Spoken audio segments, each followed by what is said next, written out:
It's Red Eye Radio. Gary McNamara and Eric Harley talk about everything from politics to social issues and news of the day. Whether you're up late or you're just starting your day, welcome to the show. From the Uniden America Studios, this is Red Eye Radio. All across America and around the planet, we are Red Eye Radio. Good morning.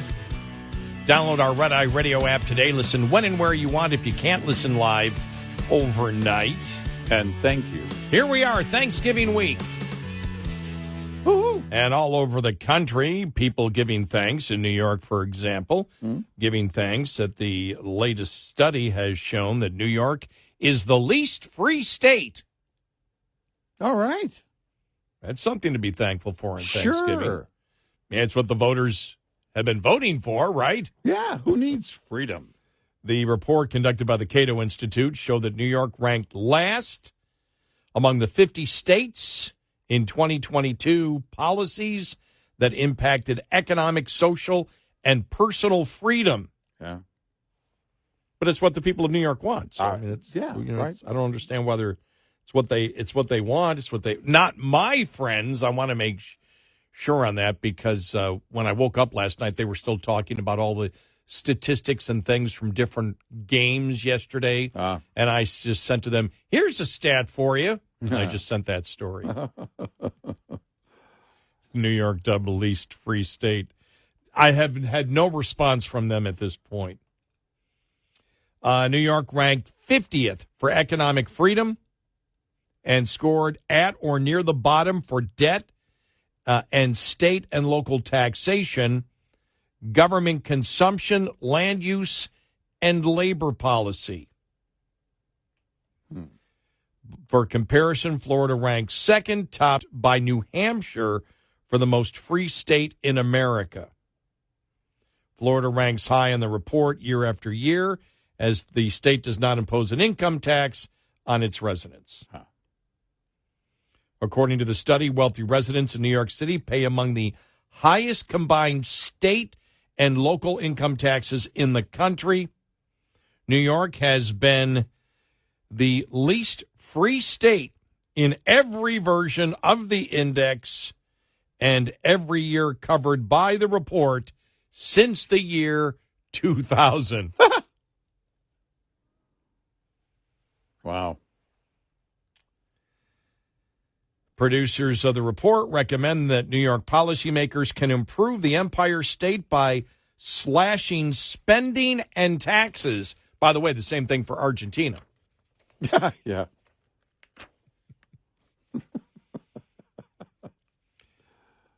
They should pay down the debt, any debt they have or bonds, and abolish rent control laws. I'm sure all this is going to happen. I'm positive. Hawaii and California finished close to the bottom, with New York coming in 49th and 48th place. All right. So there you go. Okay, fine. Yeah, I don't think we need surveys. It's interesting to look at the stats, especially, if you don't live there. But, look, we know the states that are more and more every day taking people's liberties away. New York, California. And people vote with their feet and have been in a much greater way in recent years. And that's very interesting, too. And the question is, how long can they sustain that? You and I have looked at it and said, all the laws and policies in place in these states, they're not going to change in our lifetime. They're not going to reverse. They're not going to shift the voter base in a significant way to the extent of, it sounds actually stupid to say, turning New York red. Not going to happen. California, not going to be red. Not in our lifetime. And this is what happens. Remember when the whole soda cup size ban thing? What, Yeah. 42% of New Yorkers who wanted it, who supported it. Supported it, yeah. We need people to do that. 42% supported the limiting of soda. Now, and we came up with the idea of the Freedom Card. Yes, we did. Not to be confused with the Chase Bank Freedom Card. Yes. It's the actual Liberty card. And if you want to turn yours in, you can do that. I'm keeping mine. They can clutch my big gulp from my pudgy, cold, really struggling to breathe fingers. You give up every single day. I don't know how people do that and continue to live there under those kind of rules and regulations and laws. But they do. And then they ask for more. We saw it. And that's what you get. It's by choice. Giving up your liberty is a choice. In fact, you kind of have to work at it. You have to be politically involved and vote for the people who are promising to take those freedoms away from you. It's a choice. And the left has won in those states. Not everybody. We know we have conservatives in New York. They write us. We have conservatives in California. They write us. We know that. And thank you for keeping up the good fight. Make America Long Island again. After the most recent election. This is the problem that the left is going, more and more, they're going to run into the fact that people are leaving these states. There will be some shift, probably by the year 25, if man is still alive in those states, but no time soon. I really wonder about these polls with Joe Biden and where they go, where the 24 election goes, and how it might change some of these blue states.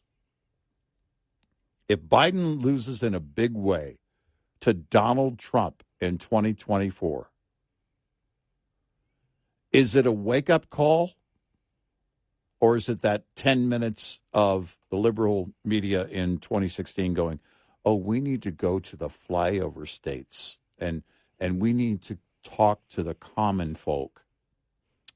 Well, as we thought, looking at some of the Biden polling number and what Americans are concerned with, inflation is number one. Inflation dominates. Yeah. Yep. It's something that, unless you're my age, maybe a couple years younger, if you're 60 or over, you probably remember inflation in the 70s.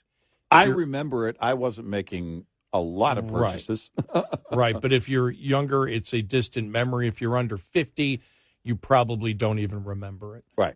And so that's the vast majority of young people have never dealt with inflation like this ever. Yeah. And so it's top of mind, as we've stated earlier. I have no idea, except for immediate political gratification that the politicians get by borrowing money and telling people they're taking care of them while they're doing it on the backs of people that don't have a say in the legislation that they pass. Mm-hmm. And that is the people that haven't been born yet.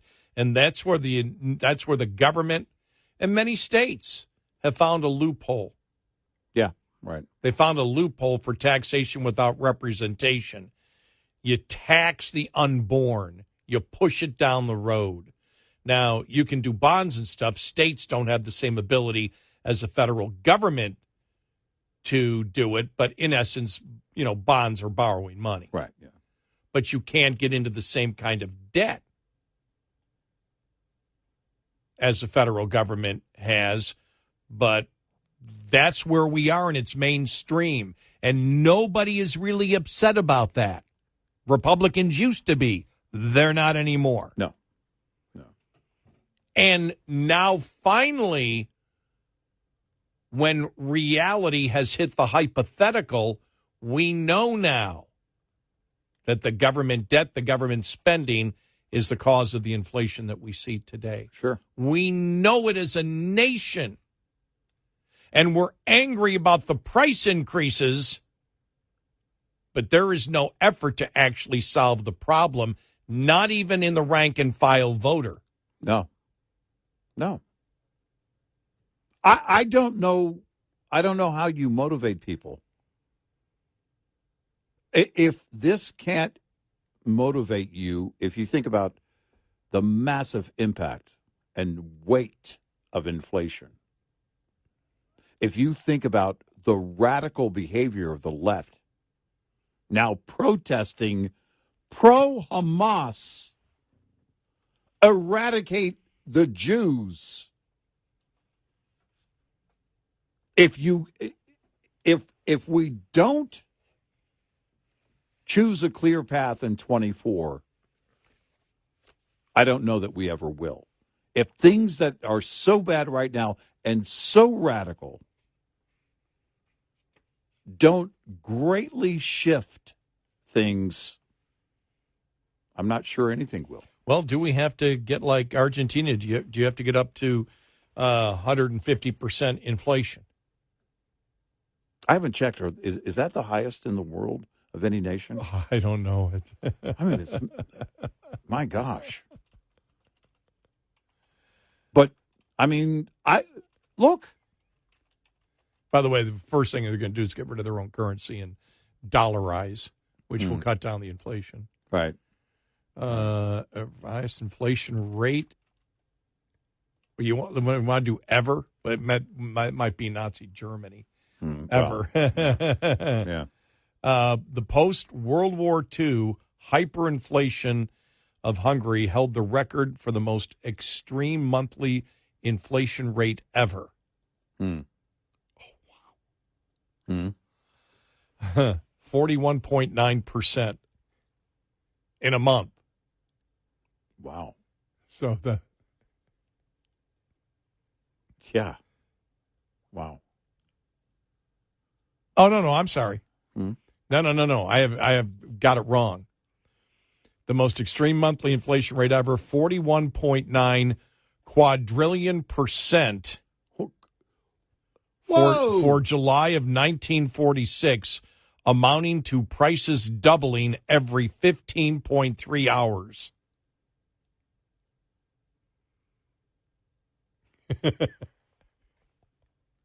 Well, we were looking for the most inflation ever. There it is.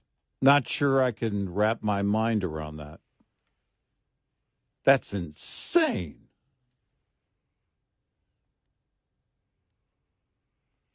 Let me see. I believe Argentina. Wait a minute. Right now, Argentina and Turkey are currently experiencing the highest inflation rate in the G20. This was a year ago, in October of 2022. Turkey's rate reached 85.51%. Remember when the Biden administration was saying, hey, look, it could be worse? Yeah. It's worse in other parts of the world. Be grateful. I don't live in other parts of the world. I live here. Could be worse. Yeah, that doesn't work. That doesn't work. 42 quadrillion percent. Yeah, you only relate to what you're used to. You're totally being, that's the definition of being out of touch. Let me give something to you that doesn't apply to your life at all. I live here, not somewhere else. It's the whole point. Jeez. I mean, clueless. I would have never gone to sleep if I lived in Hungary at that time, post-World War II. I would have stocked up on everything now. Inflation was doubling every 15.3 hours. I'm buying everything now for the next 10 years. Yeah, or I'm leaving. Yeah. How do you even deal with that? I don't know how do you deal with that. I don't know how you do that. Black market. You have to, yeah. Yeah. Well, you know something? How was there never a movie? Argentina, about that think about this. Argentina inflation's so bad, they had, then they're going to get rid of them now. They had export taxes in order to raise revenue for the government. Everything that was exported was taxed. Pay the toll first before it goes anywhere. Yeah. Wow. So Wow. That's the opposite of protectionist in a much worse well, in a way, fashion. the protectionist, the purpose of doing it is to keep inflation down. Mm-hmm. Mm-hmm. So, in fact, it actually is protectionist. You keep inflation down in your own country with an export tax. Some of the soy oil was through the roof. Mm. Most things were at least 12%, but there are other things that were 50% export tariffs. Yeah, no thanks. What it does is it forces those manufacturers to sell at home cheaper, which keeps inflation down to 150%. Mm-hmm. Right, exactly. We're just we want to keep it under that 200 mark. But that was the go. Think about that. Export tax. Wow. That is so high that it's not worth the businesses selling overseas because of the export tax. Yeah, no. So it creates more of a supply at home, which lowers the price for the consumer. Because you've cornered the producers in a manner that basically forces them to sell much lower. Yeah. Wow.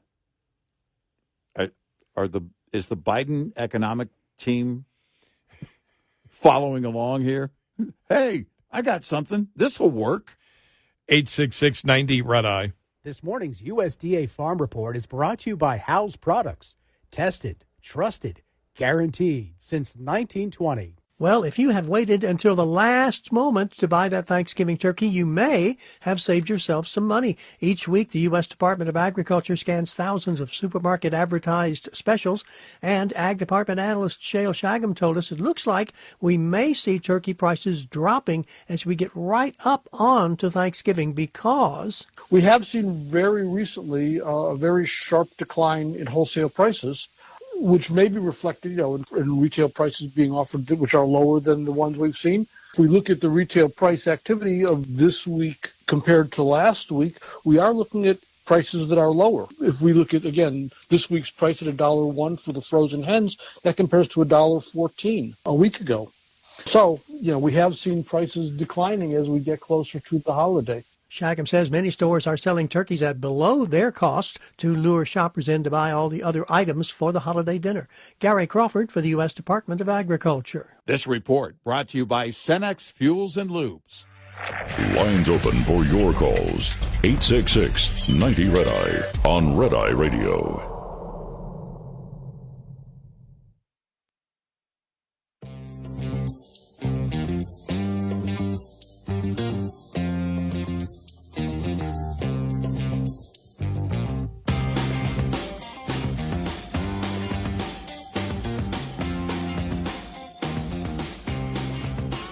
It's Red Eye Radio. He's Eric Carly, and I'm Gary McNamara. Headline of the weekend. There you go right here. Breaking news. Biological woman wins 2023 Miss Universe pageant. Fake news. That didn't happen in 2023. There's no way they let that happen.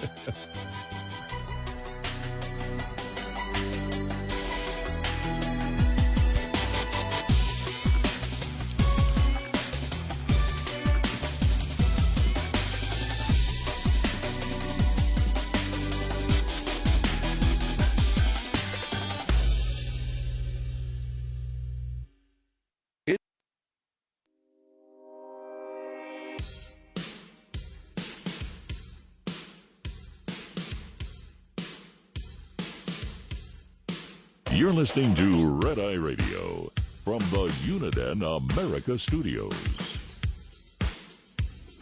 And he's Eric Harley, and I'm Gary McNamara. Good morning. Download our Red Eye Radio app today. Listen when and where you want if you can't listen live overnight. So here's a headline here. Employees are fed up with college waste.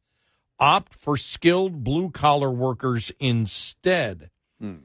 Employers do not value college degrees as much as originally thought. Recent survey data shows, and the disdain is behind a restored appreciation for blue-collar job seekers that bring skill and experience over education. Now, it's something that I've always thought, and we started talking about this when we did the DEI discussion about human resources departments having the DEI training that they have, and we talked about how big it is and used an example of one question that was asked on one DEI training, which was that you have one person, and this person goes to college, didn't have to work in college, and therefore got an internship and then got hired by the company because they had the internship, versus the other person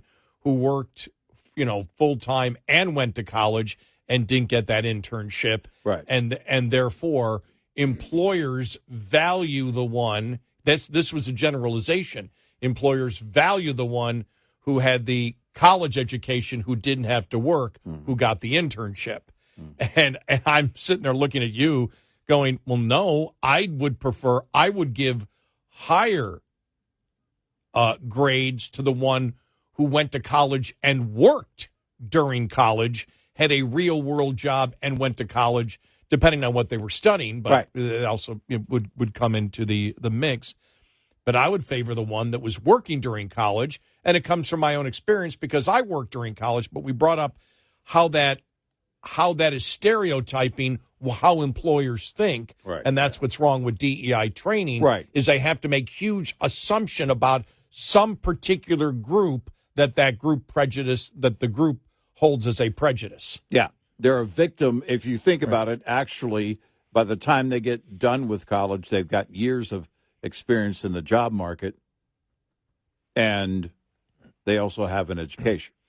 Yep, the study known as the Freedom Economy Index, a joint project of job recruiting service Red Balloon and Public Square, surveyed opinions from 70,000 small businesses between October 25th and October 30th, with a 3% margin of error and a 95% confidence level.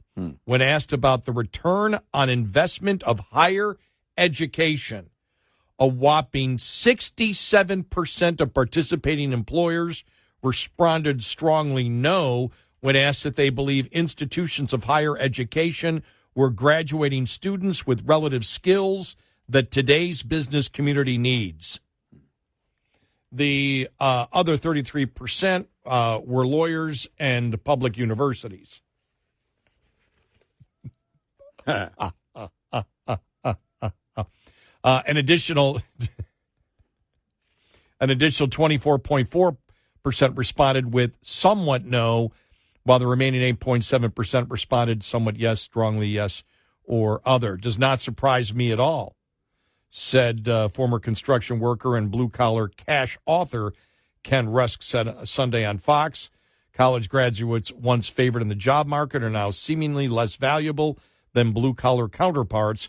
Colleges used to be a place where you would get a degree, and that would only enhance an effective human being, an already effective human being. Now we're seeing college attach these degrees to people that literally can't come out and do some of the life skills that we need.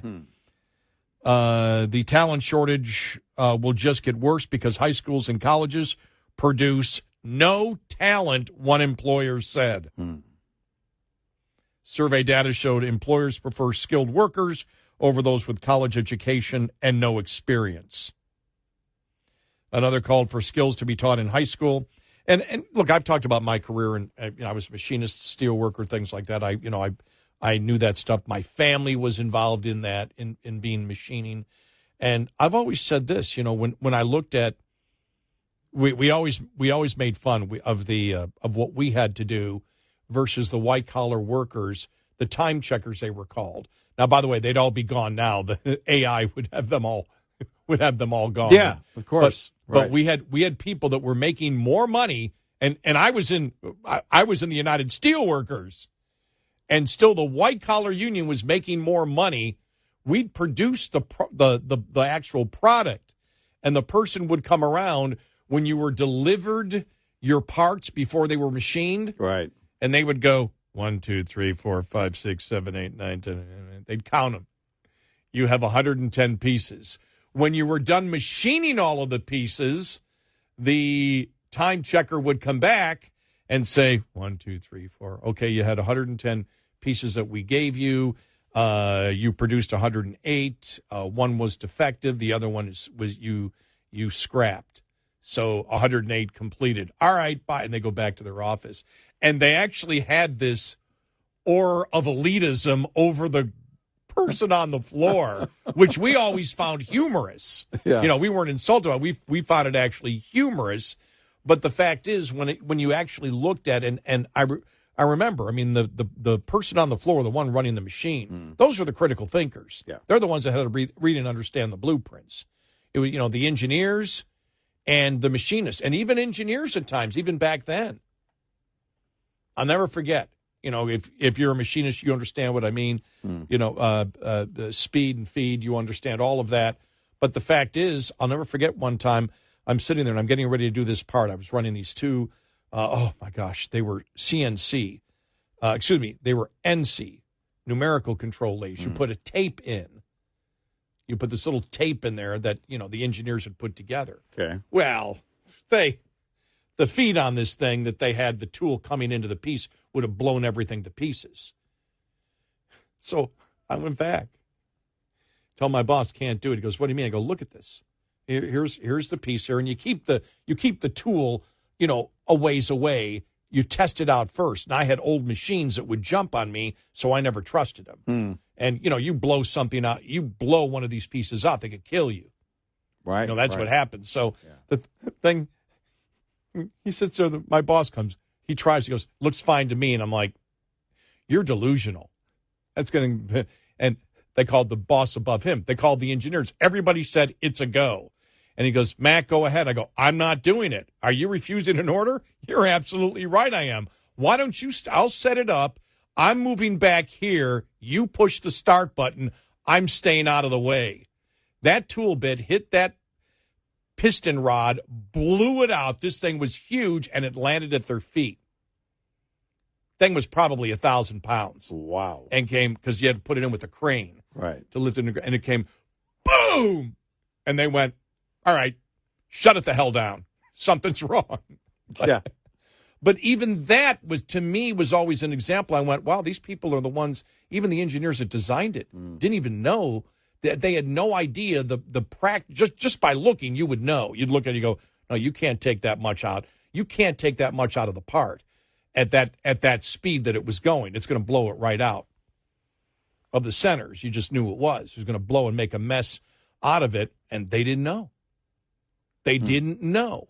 And so you look at people coming out today, if you had, and I said this a long time ago, that if you're a car mechanic, you know more about how real things run than 99% of the people out there. And I know, Putty was viewed as a grease monkey on Seinfeld, and he didn't like that. He didn't appreciate being called a grease monkey. High five. Because basically it indicates that you're just changing oil or something like that. Right. But if you understand how an automobile engine works and how to fix it, and the modern automobile engine, I don't know anything that you can't do in real life. Serious, I'm being serious on that. You may not want to do things, but I don't know if you're a good mechanic today or you're a good diesel technician. We talk about diesel technicians, whatever. Any of these people that really work in the real world and have to make things work. It has to be done right. There are people in this world. I know that we live in a world where it seems as if we pay attention to Washington and they do completely the opposite of what needs to be done. Yeah. But somebody who builds a bridge has to get it done right. Somebody who machines a part has to get it done right. We did a lot of military stuff when I was in there, a lot of submarine stuff.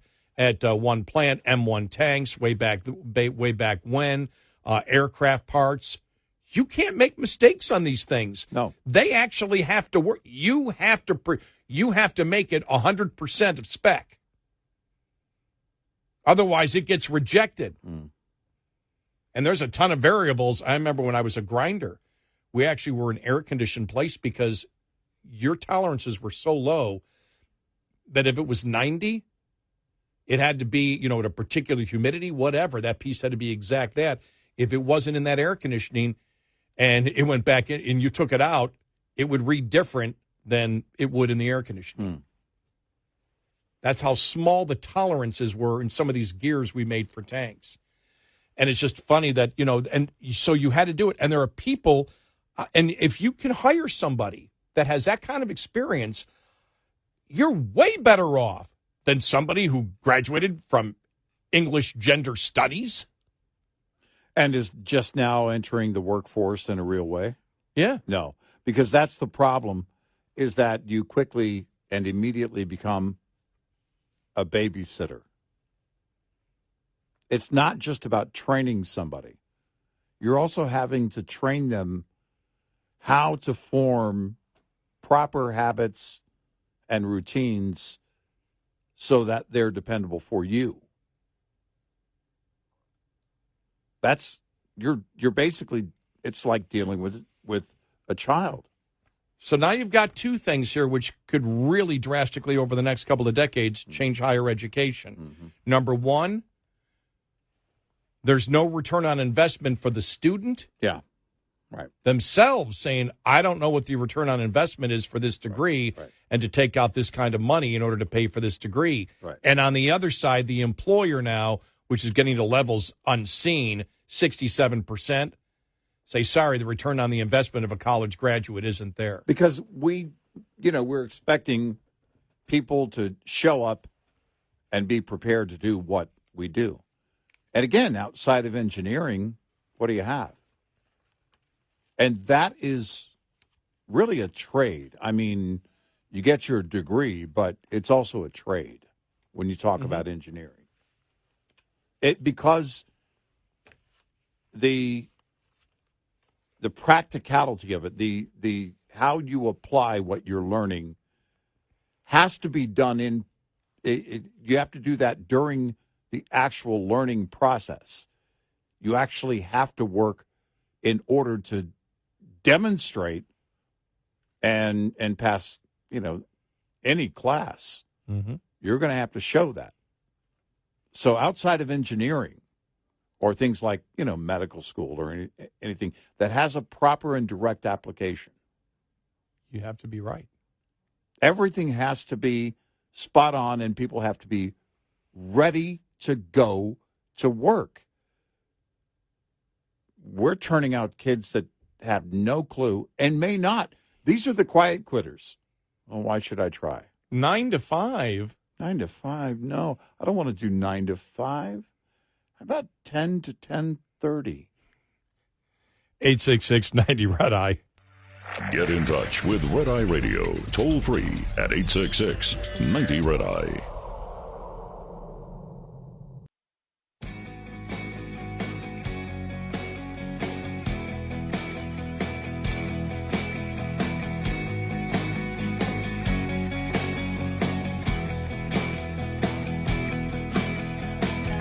It's Red Eye Radio. He's Eric Carlin. I'm Gary McNamara. Over the weekend, former First Lady Rosalynn Carter died, age 96, married to Jimmy for 77 years. That's incredible. They were married in 1946. Wow.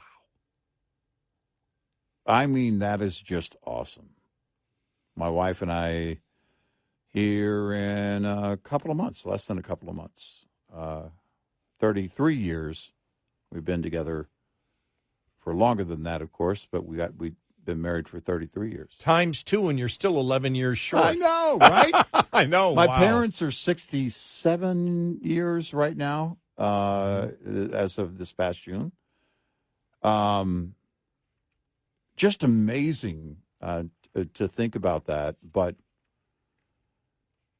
You know, it was really sad learning over the weekend. We first learned that she was in hospice care, and then on the heels of that story, that it was revealed that she was suffering from dementia.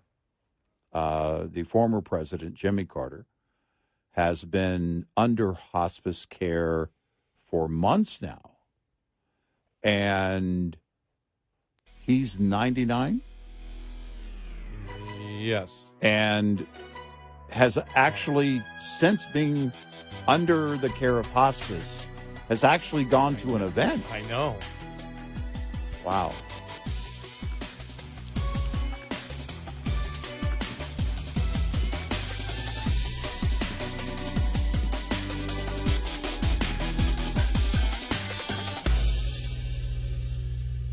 This is Red Eye Radio on Westwood.